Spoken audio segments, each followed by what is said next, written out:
Continuing our team coverage of the legislative session. Jason Doyle standing by at our OETA studio at the Capitol, and he joins us now with the early deliberations on how a record amount of money will be divvied up by lawmakers. Jason. Rich, despite the record amount they have to spend, Governor Stitt and lawmakers are taking a cautious approach to the budget. However, priorities like education, tax cuts, and state employee compensation are high on the list of possible budget line items. Lawmakers have nearly $10.5 billion to appropriate for the next state budget. Since the start of the session, Governor Stitt and lawmakers have been calling for financial restraint in the wake of the record revenue.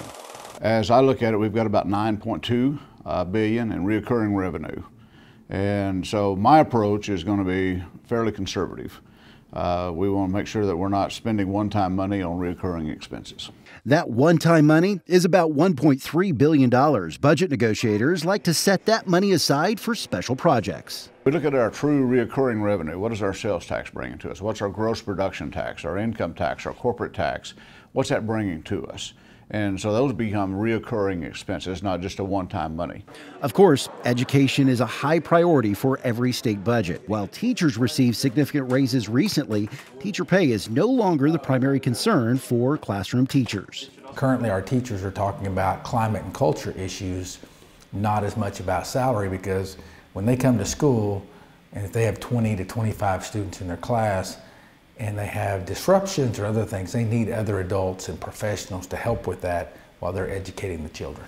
Oklahoma State School Boards Association Executive Director Sean Heim says that's where support services in schools can play a major role in improving education. People say, well, what are we missing? Teacher pay is getting closer to the regional average or right at that regional average. Well, we're missing those support services. We don't have as many counselors, we don't have as many nurses. We don't have as many social workers, things, the wraparound services that our students need, and the things we're hearing the most from our teachers. Despite the pay increases, Oklahoma still lags in getting tax dollars into the classroom. Moving forward, the idea is, again, we're still about $1,200 per student behind those schools in our region, New Mexico, Arkansas, Kansas. Heim adds federal matching can play a big role in helping get Oklahoma further ahead. The federal government gives you money, federal dollars, based on your state investment. So Oklahoma state investment means we get far fewer dollars per student in federal money than, say, Texas. Because if you invest more from the state, the federal money will give you more dollars per student in federal dollars. Earlier this week, the House passed several tax cut bills. If they win final approval, it means the budget figures will have to change. So for me, we're looking at a pretty good loss in income coming in just on the taxes that we cut last year that we've not realized yet as a state. And now we're talking about additional income tax cuts. And if that's the will of the body, that's the will of the body for us to move forward and do that. Thompson feels it is time to take a serious look at compensation for state employees. One of the things that I think we've got to look at are salaries. And there's been a lot of discussion about public safety salaries. In fact, there's a highway patrol raise on the table, which Oklahoma Trooper Association President Kevin Crawford says is badly needed to keep OHP competitive with other law enforcement agencies. We just did a study, and the study showed that we was between 12th and 13th in the state on pay, and that's part of the issue. It makes it hard to recruit when you have a dozen people or more, or a dozen more municipalities paying more than what we do. This comes at a time when the number of troopers on the roads have dropped significantly. Right now we have about 720 troopers.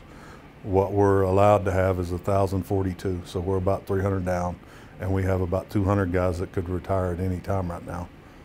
So it's we're kind of in a critical stage right now.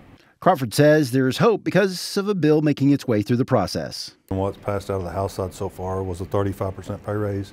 That would put us right at the top with Edmond PD, and that would make recruiting so much easier, not only in the state, but attracting guys from out of state to come in.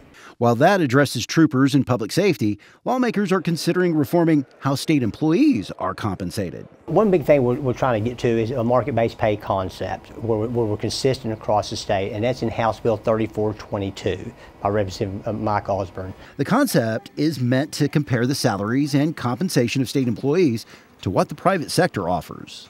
Which would look at salaries, insurance, annual leave, retirement, and we're trying to make that consistent with the market because we have a 17% turnover right now in state government, and which accounts for about $100 million in turnover costs.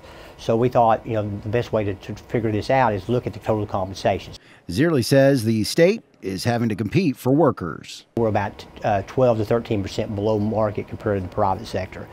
Well, we're having to compete with other private sector employers for these positions.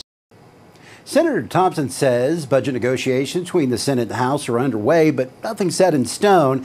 The legislature must pass the budget before the session ends in a little more than 2 months. Rich?